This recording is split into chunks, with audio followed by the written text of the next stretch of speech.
Bueno, muchachos, buenos días, ¿cómo están? Espero que estén muy bien. Entonces, dándole continuidad al tema de Launchpad, nosotros tenemos una estrategia en emprendimiento y en innovación denominada Launchpad. Launchpad es la plataforma donde lanzan los cohetes. Entonces, nosotros queremos que esa sea una plataforma para que los estudiantes fortalezcan su mentalidad emprendedora e innovadora de la universidad y queremos traer invitados de peso, invitados que son empresarios, que están en el sector y que nos cuenten un poco de la dinámica. Hoy nos está acompañando Sebastián Carmona, él es egresado de Ingeniería Mecatrónica y empezó a trabajar pues desde muy temprano en temas de ingeniería. Él nos va a hablar un poco cómo surge el emprendimiento y a la vez también para que ustedes conozcan un poco de empresas muy interesantes. O sea, lo que es Kea Tools nace también a su vez de otra empresa que se llama IonHeat, que es una empresa totalmente de ingeniería enfocada en tratamientos térmicos. Hornos de nitración por plasma. Exacto, entonces él nos va a explicar bien todo eso porque la idea es que ustedes también vean y en la materia que están viendo, que es operaciones, cómo lo pueden aplicar en el campo real. Entonces esa es una estrategia pues que estamos implementando. Bienvenidos, de nuevo pues gracias a ustedes por la asistencia, al profesor y bueno, bienvenido Sebastián. Muchas gracias, Oscar. Bueno, para empezar, hace 2 años yo estaba acá sentado como ustedes.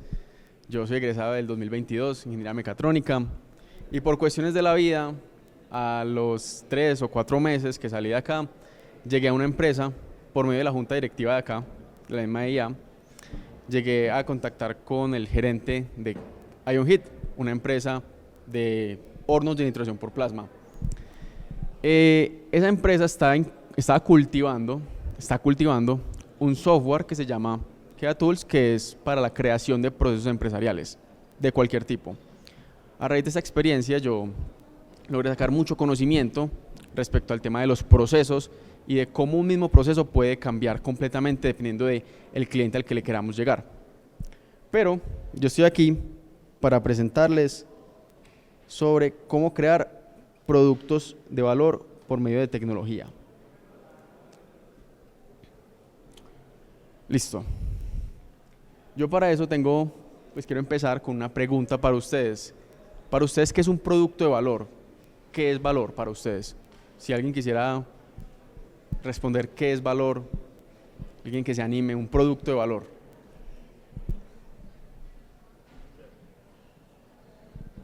No hay respuestas incorrectas. ¿Qué es un producto de valor?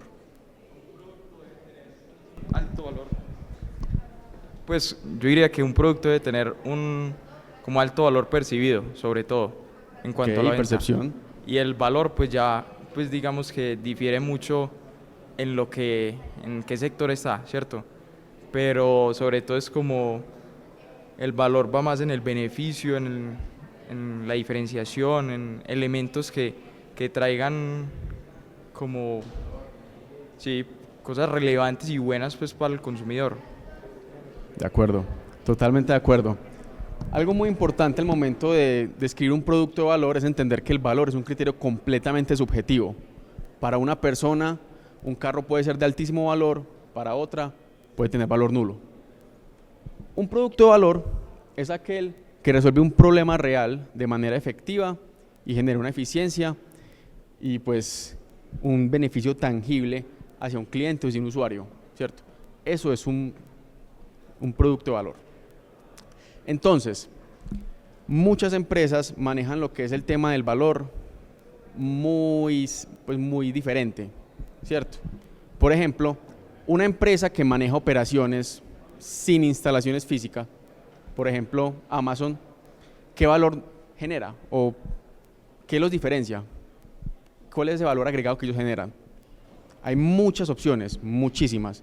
Una de ellas es, por ejemplo, al no contar con instalaciones físicas, ¿cierto? Eso reduce los costos y hace que sus precios se puedan mantener bajos a lo largo del tiempo.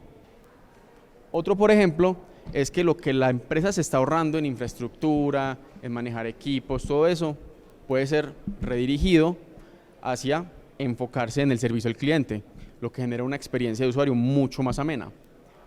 Y otra, por ejemplo, podría ser que al contar con miles de empresas que entregan sus productos a la plataforma, pueden decir que cuentan con un portafolio muy amplio de productos, ¿cierto? Cuentan desde tecnología hasta papeles, ¿cierto? Pues tienen una gama completamente amplia en lo que uno puede necesitar.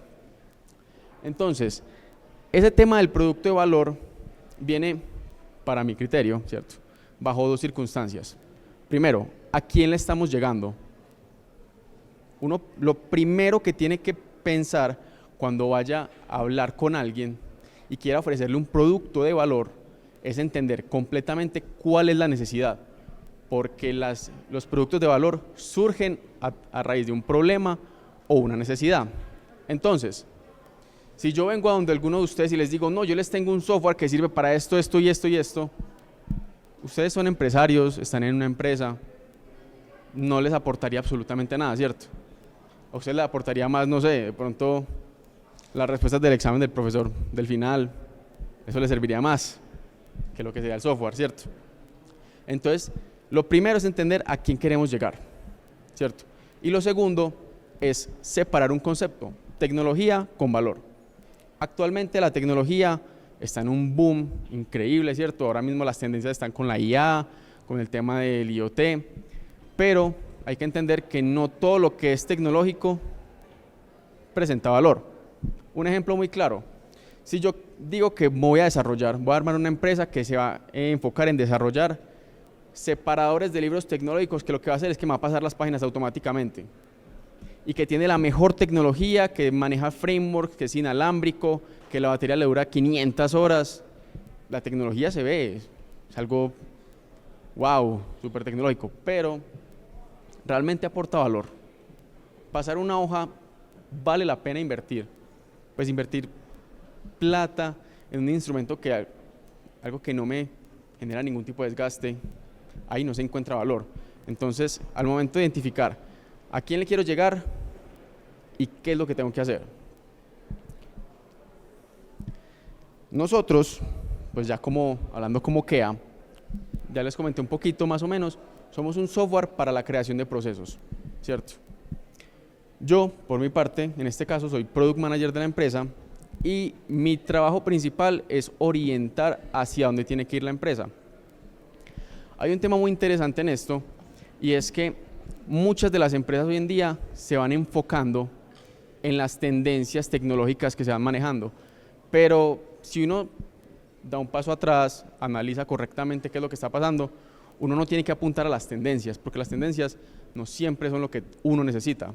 Uno tiene que ir a hablar con los clientes, uno tiene que ir a hablar con las personas que realmente usan tu producto y a partir de ese feedback, esa información que uno va recopilando, ahí es donde uno empieza a identificar dónde es que uno tiene que ir para poder empezar a desarrollar. Nosotros somos un software que tiene pues somos un software como cualquier otro. Una de nuestras competencias es Visagi. ¿Alguno de ustedes ha escuchado alguna vez el término BPM? BPM. BPM. BPM. Business Process Modeler. Management. O Management, yeah. ¿Cierto? ¿Eso qué es? Un Business Process Management. ¿Ustedes alguna vez han visto? Me toca arreglar esto aquí. Un diagrama de flujo. Supondré que sí, ¿cierto? Un diagrama de flujo es una secuencia ordenada de pasos que me ayudan a organizar un proceso, ¿cierto? ¿Yo qué tengo ahí? No funciona el puntero. Este, por ejemplo, es un proceso muy sencillo, reclamo de clientes. ¿Yo qué tengo acá?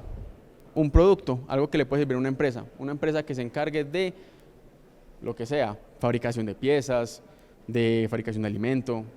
Todo el mundo necesita reclamos de clientes, pero ahí viene la cosa. Cuando uno está desarrollando algo, tiene que buscar acomodarlo a lo que realmente necesitan las personas. Entonces, puede que al momento de yo identificar un problema, yo no necesite hacer un análisis de causas, porque digamos que para mi empresa es completamente irrelevante. Esas cosas, pues, esa facilidad de modificar es algo que me genera como la ayuda con el tema de lo que es acomodar un servicio a un proceso. Nosotros tenemos la facilidad de simplemente eliminarlo. Podemos adaptar nuestros procesos en cuestión de, ¿qué son? Segundos. Claro, esto no. Tenemos la facilidad de adaptar nuestros procesos en cuestión de segundos para crear uno completamente diferente, ¿cierto? Podemos adaptar lo que necesita el cliente y llegarle realmente a lo que le duele. Entonces, las empresas de software hoy en día lo que hacen es que se ciñen bajo un pilar, dicen una buena práctica. Entonces empiezan a desarrollar a raíz de eso. Dicen, no, mis buenas prácticas son estas y estas y estas, y empiezan a desarrollar. ¿Qué pasa con eso? Que las empresas que son clientes de ellos tienen que adaptarse al software que van a implementar. Nosotros no. Por el contrario, nosotros adaptamos nuestro software a lo que ustedes necesitan. Entonces, si ustedes necesitan un software que les permita, por ejemplo, llevar control de operaciones de manufactura. Aquí voy a mostrar un ejemplo. Este no es.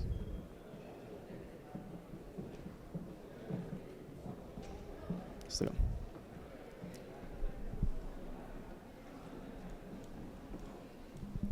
Eso que están viendo acá es una planta de producción de una empresa llamada Tratar. La gerente de Tratar tenía un problema. Se perdía mucho tiempo al delegar las operaciones entre los usuarios de la empresa. Que llévame el papelito acá, que tú tienes que hacer esto, que te mando un correo. Toda esa información se perdía. No tenían cómo controlarlo, estaban desorganizados. Que ella llegó, les dijo, le presentamos la herramienta y ella misma armó su proceso bajo su propia necesidad y definió que su planta tiene que ser así. Este proceso, por ejemplo, cuenta con 4 como bloques. Un inicio comercial, donde se captura toda la información del cliente que necesita, cuántas unidades, ¿cierto? Cuánto quiere pagar por él. Luego pasa a un tema pues, como de asignación técnica, donde está la ingeniería, ¿cierto? Dicen, listo, tú necesitas una cuchilla, por ejemplo. Listo, ¿qué material usamos? ¿En qué sede la vamos a realizar? ¿Cuáles van a ser las máquinas que van a intervenir? Si hay que rectificar, si hay que lijar, si hay que hacer un tratamiento térmico. Luego viene la parte operativa. Toda esta vertical de acá son máquinas. Son máquinas. La Haas, la Moiriseki, son de rectificado y mecanizado. Pasa luego una etapa de calidad, donde se verifica que el estatus de la herramienta, pues de la pieza que se está creando, haya quedado completamente correcto. Y si está malo, pues se devuelve. ¿Cierto? Acá hay una flecha de retorno, y si no, pasa directamente a facturación, marcación, ¿cierto? Un proceso completamente personalizado, porque aquí viene la cosa. Tratar no genera piezas de líneas de producción. Son piezas completamente diferentes. Se puede diseñar desde una cuchilla hasta un cilindro, una base, lo que se necesite. ¿Cierto?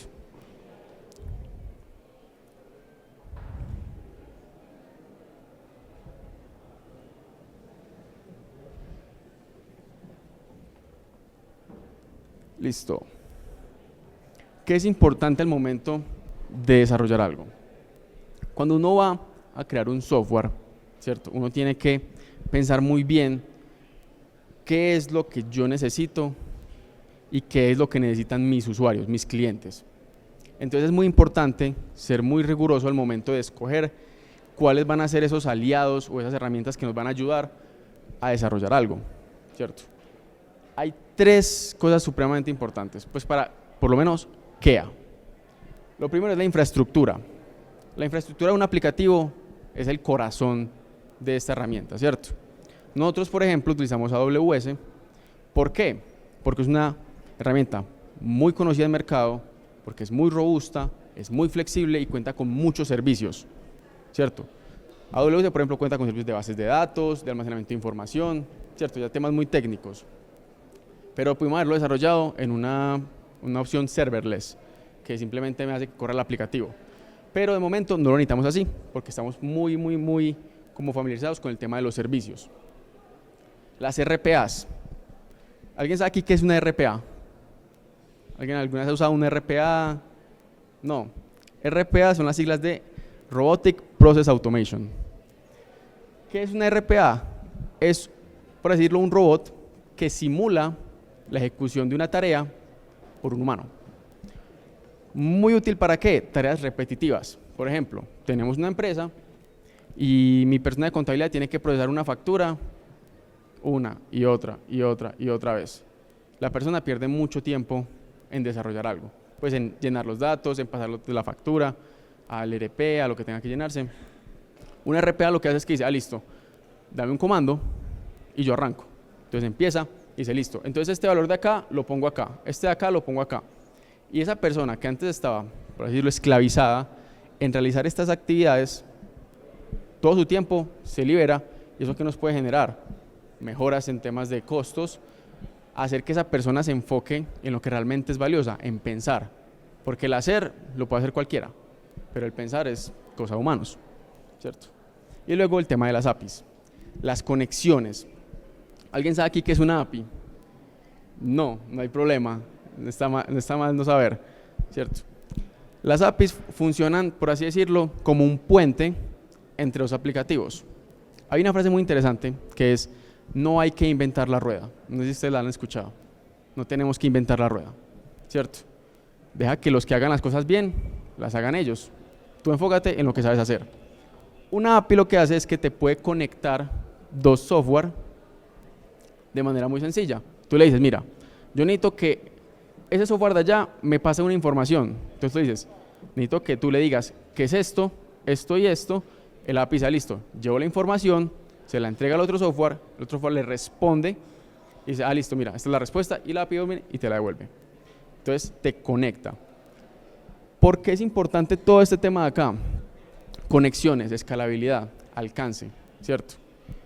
Algo muy interesante para las empresas es que los software puedan escalar contigo. Porque si yo me creo una solución que se estanca en el tiempo, que no mejora, que no va mejorando con el paso del tiempo, va a haber un punto en el que una empresa, al momento de crecer, va a darse cuenta que la solución que tiene es obsoleta, no le sirve, ¿cierto? No llega como a suplir las necesidades que él tiene. Entonces, el tener muy claro desde el principio, al momento de planificar, todo ese tema de las conexiones, cómo quieres que escale, hacer que tu producto sea fácil, que sea escalable, que sea confiable, que sea seguro, es muy importante para desarrollar como todo esto. Ahora sí, ustedes son industriales o administrativos, ¿cierto? ¿Cuáles son las etapas de creación de un proceso o de un producto? ¿Alguien se la sabe? Etapas de creación de un producto.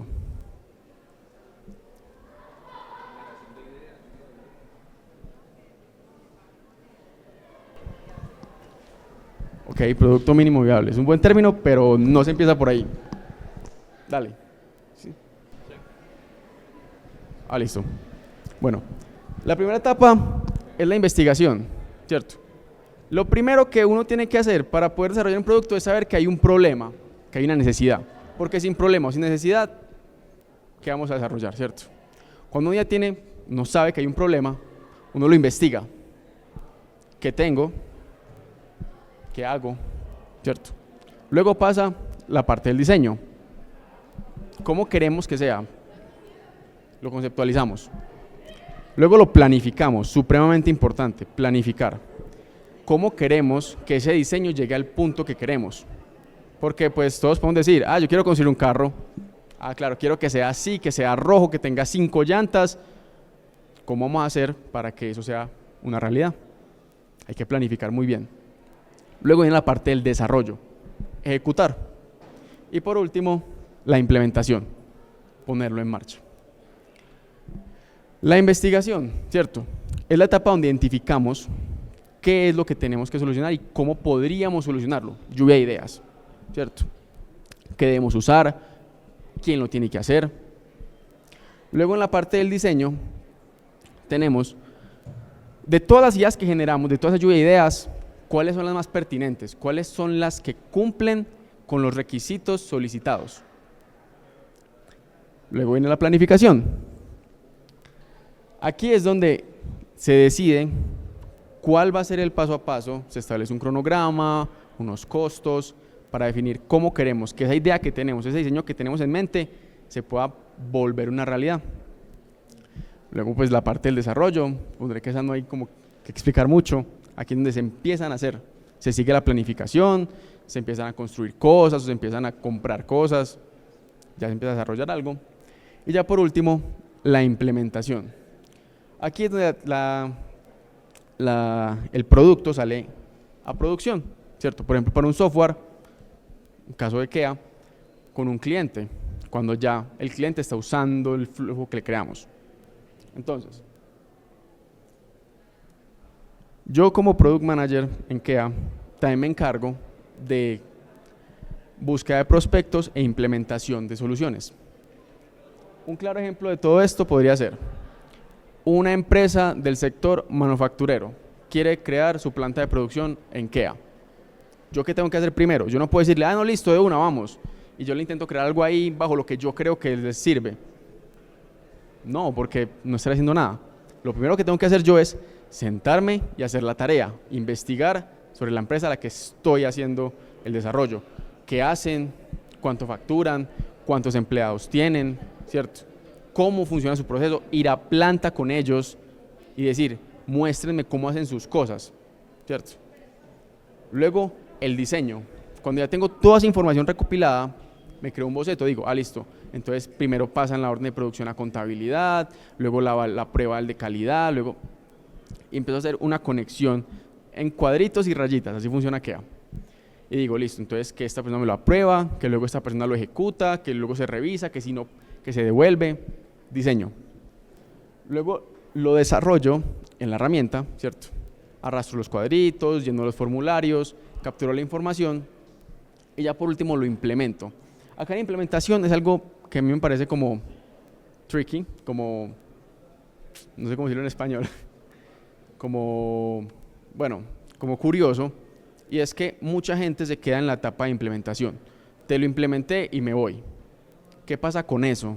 Cuando uno simplemente implementa algo y se va, no está abierto al feedback, no está abierto a la mejora de los procesos. Entonces, cuando alguien tiene algo en la mente y dice yo quiero que mi planta de producción funcione de una manera, así funciona en la cabeza, pero me he dado cuenta a raíz de la experiencia y es que jamás de los jamases uno tiene que dar por hecho que lo que uno cree que está pasando en una planta de producción o en un proceso funciona como está en la cabeza. Una cosa es la vida real y una cosa es la teoría. Por eso es que yo como ingeniero mecatrónico tengo la teoría de programar y robots y todas esas cosas, pero puede que no me sirva. ¿Cierto? Por ejemplo, nosotros en IKEA manejamos pues con empresas interesantes. Por ejemplo, estamos en Cristal. ¿Alguien aquí conoce Cristal de tejidos? Empresa gigante. Nadie la conoce. Empresa de tejidos que dan en Sabaneta. Son los principales fabricantes de punto blanco. ¿Alguien conoce punto blanco? Claro. ¿Cierto? Le fabrican a Lacoste. ¿Cierto? Estamos en la industria textil. Procesos como creación de muestras. Cuando van a entrar a un cliente, ellos tienen que hacer un proceso completo de generación de las muestras, de qué es lo que le van a presentar al cliente. Tienen unos procesos muy sencillos como por ejemplo cambios en graficado.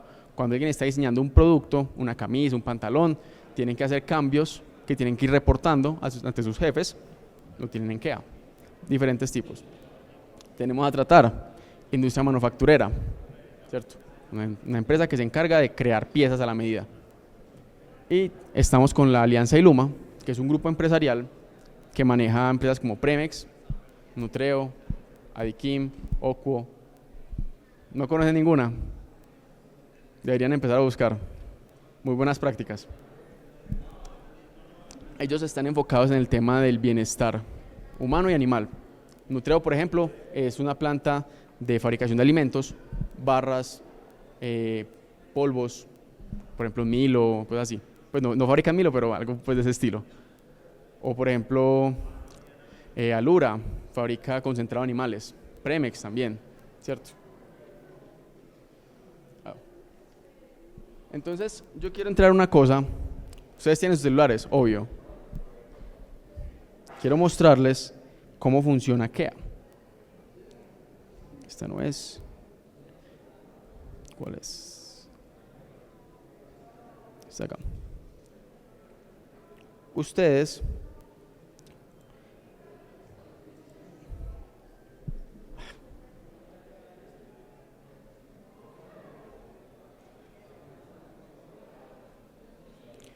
¿me pueden escanear ese QR, por favor?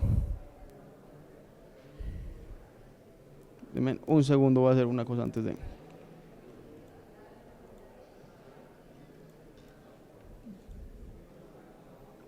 para que tengan consistencia. Aquí, si el internet me colabora.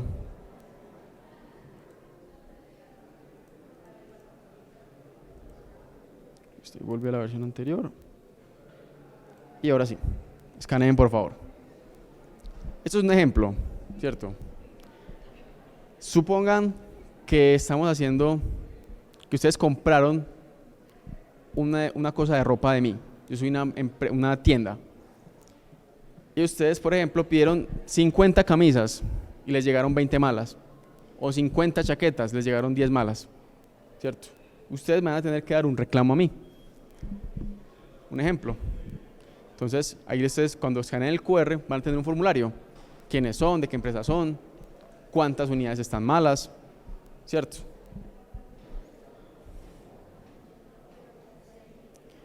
Y automáticamente, al momento que ustedes empiecen a llenar, a terminar sus formularios, van a ir actualizándose en el flujo. Entonces van a ver cómo lo que ustedes tienen se va alimentando. Cuando alguien termine la encuesta, por favor, me levanta la mano o me dice que ya terminó.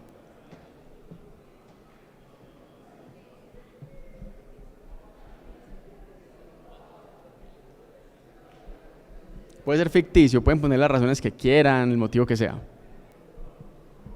Ahí llegó uno, hay un 7. Que por lo que veo es urgencia alta, otro.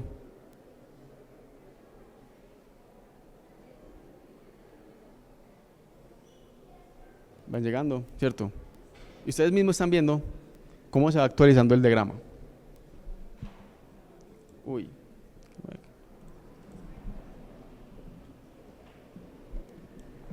¿Cierto? Aquí pueden ver que se empieza a alimentar a partir de lo que ustedes me están enviando. ¿Todo esto con qué finalidad? Uno, ¿para qué necesita capturar información?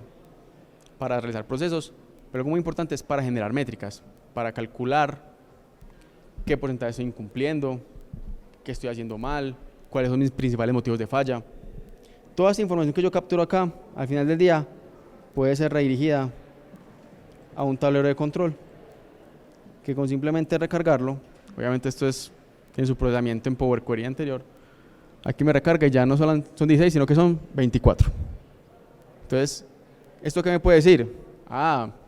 Tengo de la EIA, tengo 5 solicitudes, tengo 15 de urgencia alta, 6 de urgencia baja. ¿Esto para qué me sirve? Para toma de decisiones. Toda la información que uno captura tiene que tener un propósito. Uno no puede capturar información porque sí, ¿cierto? Información de valor. Si uno empieza a capturar cualquier cosa, si yo por ejemplo les pregunto el tipo de sangre, a mí, ¿de qué me sirve eso? De nada. Pero si yo empiezo, cuando voy a diseñar un proceso, a planificar y decido qué es lo que yo realmente necesito, es cuando puedo sacar indicadores pertinentes para una organización, los KPIs, ¿cierto? Ya por último, antes de que se me descargue el computador,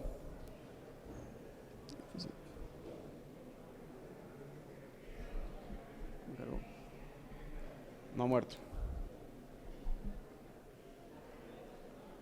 Les tengo una frase que realmente me gustó mucho. Llegó al final. Acá. La tecnología no solamente transforma procesos, sino que habilita nuevas oportunidades para crear productos que aportan valor real. Aprovechar las herramientas adecuadas nos permite resolver problemas más rápido, con mayor precisión, generar mayor impacto a las empresas. Entonces, yo que los invito a ustedes, busquen problemas y vuélvanlos oportunidades. Y no usen la tecnología solo porque está en tendencia, sino que ahí es donde viene realmente el aporte que uno puede hacer. Utilizar adecuadamente las herramientas para resolver un problema. No siempre lo más caro es lo mejor, no siempre lo más avanzado en tecnología es lo que te sirve. Ya, muchas gracias.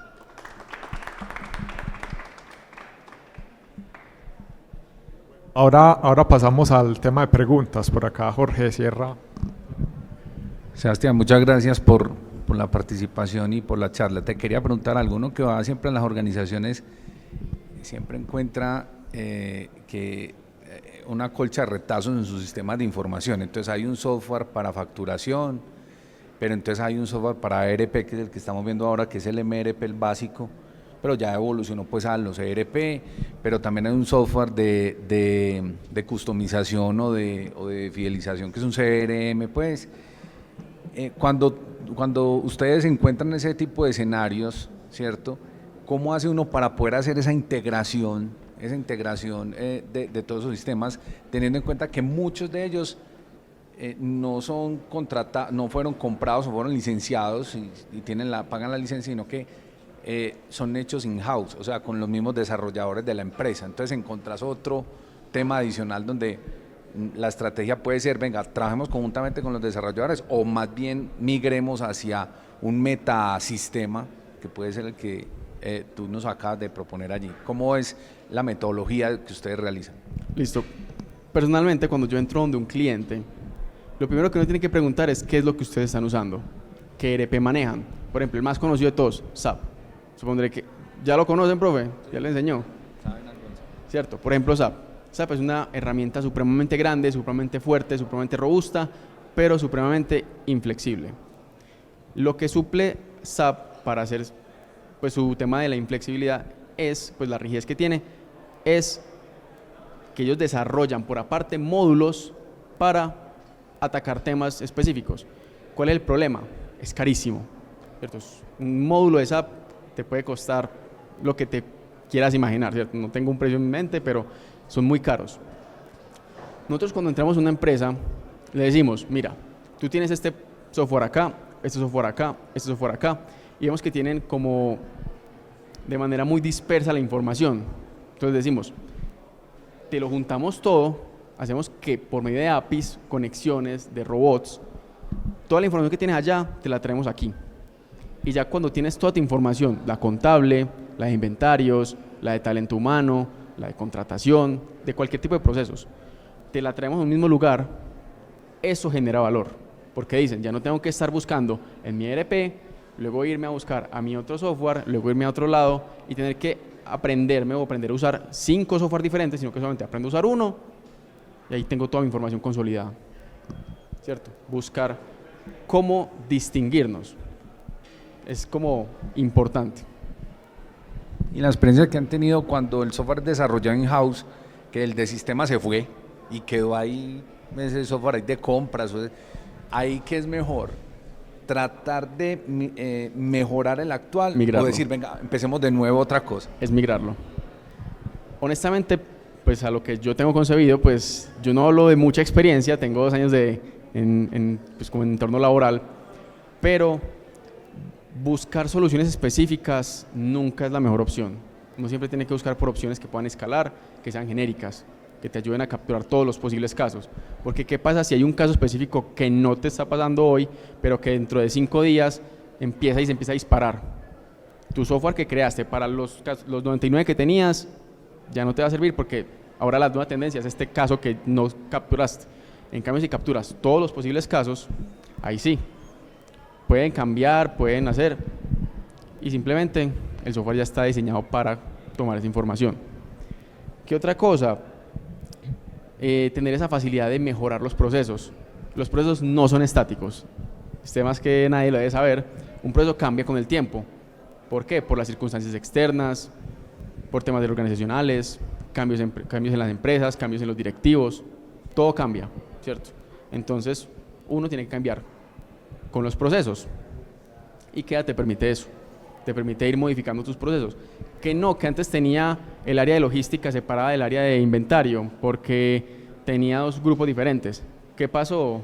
Una crisis económica, entonces nos tocó recortar personal, y ahora inventario tiene que hacer lo mismo de logística. Se puede cambiar el flujo para adaptarse a las nuevas necesidades.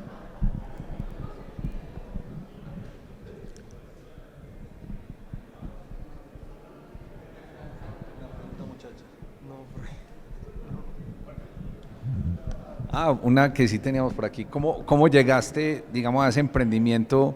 ¿Ya habías tenido otros anteriormente o hiciste clic así fácilmente? ¿Cómo fue ese proceso como emprendedor? Como emprendedor, más o menos, ¿cierto? Yo no soy desarrollador principal de la herramienta. Yo llegué en un momento difícil de la empresa. Cuando yo llegué, yo empecé mi vida laboral en esta empresa. Yo empecé buñuelo, recién estudiante. Cuando llegué a los 2 meses, el creador del software se fue. Dijo, no quiero estar más aquí y me voy. Dejando unos proyectos horribles. Tenemos uno en Chile, que eso sí lo puedo decir, con Redebank, pues con Redbank, que es lo que maneja el tema de los ATMs. Un proyecto gigante, lo dejó desamparado y pues dijeron, pongan a este y me pusieron a mí. Entonces me tocó comerme los regaños de todos los gerentes, de allá de Chile. Una experiencia bastante difícil, un proyecto súper mal planificado, no tenía bases, nos tocó sentarnos, coordinar, rediseñar, reescalar, hacer todo el tema de la reestructuración del proyecto para que pudiera salir adelante. Muy complicado, pero por lo menos ya salimos, ya hace 2 semanas que terminamos con ellos, ya estamos en producción, que es lo importante. Pero sí, fue realmente suerte, suerte y un poco de iniciativa, porque al momento de yo ingresar a la empresa tenía 2 opciones, una como ingeniero mecánico, mi área, mecatrónico, en la empresa de hornos de nitrogen por plasma, y otra como ingeniero de ventas, en el intraemprendimiento. Pues yo tomé la oportunidad, yo dije, un software nuevo, pequeño, yo como ingeniero mecánico me puedo estancar, pues sí, hago y cuando ya no necesiten, me voy. Y fue lo que pasó. Yo me arriesgué, dije, yo voy por la oportunidad que veo que tiene más futuro. Una empresa pequeña, empiezo desde cuando está tempranito y cuando crece, yo crezco con ella, que es como uno de mis metas actualmente, crecer con la empresa. Pero de hecho, Sebastián nos comentaba hace poco que Kea es como un hijo de IonHit. Y IonHit es a su vez un hijo de Tratar. Entonces, si querés contarnos un poquito esa historia, porque me pareció interesante. Metalmecánica, exactamente. Tratar es una creación de piezas también. Ajá, es una empresa pues grande, de tradición, pero si querés nos contás esa historia. Ahí viene la cosa. Tratar es una empresa que ya lleva 40, 45 años, si no estoy mal, en Colombia. Por allá del 2000, a inicios de los 2000, se empezó a salir una tendencia que una nueva forma de hacer tratamientos térmicos mucho más amigable con el medio ambiente, mucho más eficiente, que dejaba mejores resultados, menos rectificados postproducción. El gerente del momento de Tratar, el padre de mi jefe, le dijo, Andrés, váyase para Alemania y haga una maestría en eso. Entonces, Andrés se fue para Alemania a hacer una maestría de hornos de nitrogen por plasma. Cuando hizo todo el tema de la maestría, volvió y dijo, armemos un horno para Tratar. Y se empeñaron en armar un horno, quedando pues en ese momento el único horno de nitrogen por plasma que maneja Colombia. O sea, ese horno de Tratar es el único en Colombia y es capaz de atender la demanda nacional. ¿Cierto? Bastante interesante e impactante. Luego IonHit dijo, no, espectacular, nos fue súper bien con este horno. Aquí encontramos una oportunidad, nadie desarrollaba, el mercado era muy poquito. Tenían 2 competidores importantes, en Alemania y en Holanda, si no estoy mal. Y armaron un IonHit, crearon un IonHit y empezaron a hacer hornos de nitrogen por plasma. Ahora tienen un horno en Fórmula 2 en Australia, para cigüeñales. Tienen un montón de cosas muy, muy interesantes. Y en un momento IonHeat estaba realizando hornos para impresión de aluminio. La impresión de aluminio es un tratamiento bastante, pues impresión 3D de aluminio. La impresión 3D de aluminio es un proceso bastante complejo que genera como una viruta de metal que va generando una forma. Cuando la pieza queda completamente formada, hay que hacer un tratamiento térmico para que esa viruta se derrita y genere la forma. IonHeat estaba creando los hornos para esas impresoras 3D. ¿Qué pasó? Esos hornos eran muy como estrictos en su fabricación. No podía haber un cambio de orden. Si yo armaba esto acá, no podía hacerlo después, porque si no, se me dañaban las dimensiones, se me doblaban los tratamientos térmicos, ¿cierto? Entonces, Andrés dijo, necesitamos crear algo que nos ayude a controlar nuestros procesos. Y dijeron, vamos a hacer un software. Entonces empezaron a desarrollar por puro código, un software que les lleva a la trazabilidad de la información. Pero se encontraron con su primer inconveniente, que fue que el cliente estaba cambiando como los planos de los hornos muy periódicamente. Entonces, que no, ya no necesito que sea así, sino que sea así. Entonces tocaba decir al equipo técnico, vuelve y rediseñe todo para acomodarlo a lo que ahora necesitan. Y cuando terminaban, volvían y lo cambiaban. Entonces se dieron cuenta que ese tema de los cambios es supremamente agotador y requiere mucho tiempo. Y dijeron, no, hay que hacer algo que sea muy fácil de usar, muy sencillo, que permita hacer cambios rápido, porque es lo que nosotros necesitamos, hacer cambios rápido. Y ahí pues se ve que salió QEA. Interesante. Una pregunta, pues devolviéndonos al tema de procesos. Esto, tú ahorita decías que comparado con SAP, pues es más asequible, digámoslo así, pero ¿qué tan fácil es para una pyme contratar los servicios de QEA, sabiendo que las pymes son casi el 90% de las empresas en Colombia y en Latinoamérica? Entonces, ¿qué tan fácil es para ellos empezar a automatizar los procesos? Ahí viene una cosa, nosotros como QEA hay un tema aún de como aclarar muy bien qué es lo que somos, que no está completamente claro, porque cuando un software sirve para todo, no sirve para nada. Ustedes nunca han escuchado, si no sirve para todo, no sirve para nada. Nosotros, al ser tan flexibles, tenemos el inconveniente, y es que el límite está en lo que piensa la persona, en la que la persona llegue a idearse. Entonces, para una pyme, capacitarse en QEA no es complicado, es muy sencillo de usar. Uno puede volverse experto en la herramienta en cuestión de 3 días, armando procesos de cualquier tipo, de logísticos, de compras, centerlines de producción, reclamos de clientes, registro de visitantes, de cualquier tipo, lo que uno se llegue a imaginar. Ahí está para hacer capacitaciones si uno quiere. Entonces, una pyme, la mayor barrera es que esa persona tenga claro cuáles son los procesos que necesita digitalizar, como saber específicamente qué es lo que necesita. Porque es una cosa, aquí de una vez les comparto esto también, y es que la mayoría de las personas no saben que tienen un dolor, no saben qué les duele realmente. Puede que digan, no, me está doliendo la parte del inventario. Mentira, lo que duele es el tema de la comunicación entre contabilidad o compras con ellos, no se coordinan bien. Entonces es muy importante reconocer correctamente cuál es el dolor de las empresas. Y pues ya las herramientas son simplemente como habilitadores, accesorios que te permiten mejorar si se usan correctamente, ¿cierto? Porque si yo le entrego QEA a 2 empresas diferentes y una sabe qué es lo que tiene que hacer y otra no, es muy probable pues que una haga las cosas bien, diseñe sus productos correctamente, y si la otra persona no sabe qué hacer, puede hacer garabatos y traer en cosas que no le van a servir para absolutamente nada. Depende mucho de qué es lo que necesitan. Pero volviendo a la pregunta, es como, ¿qué tan fácil es acceder? ¿Cómo la ves vos? O sea, o las empresas todavía no son muy conscientes de usar estas herramientas. ¿Cómo es esa perspectiva del uso de la tecnología en las pymes de pronto? En las pymes varía mucho, depende de, creería yo, que las fechas de creación de las empresas. Porque hay muchas empresas que son pymes, pero que son empresas tradicionales, que dicen, esto se manejaba así y así se va a mantener porque no sigue funcionando, porque no buscan ese objetivo de mejorar.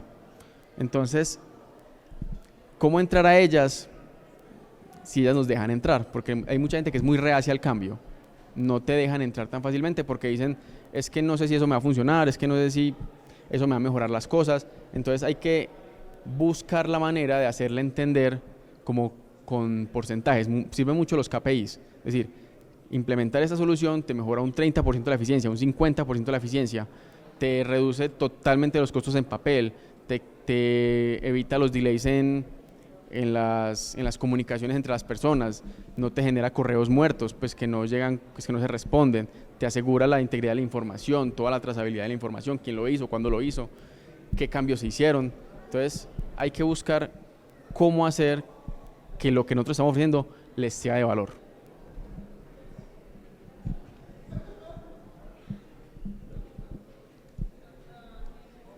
Bueno, muchas gracias. De nuevo, gracias a Sebastián. Y bueno, continuamos este ciclo de charlas. Ya la próxima semana tenemos la última.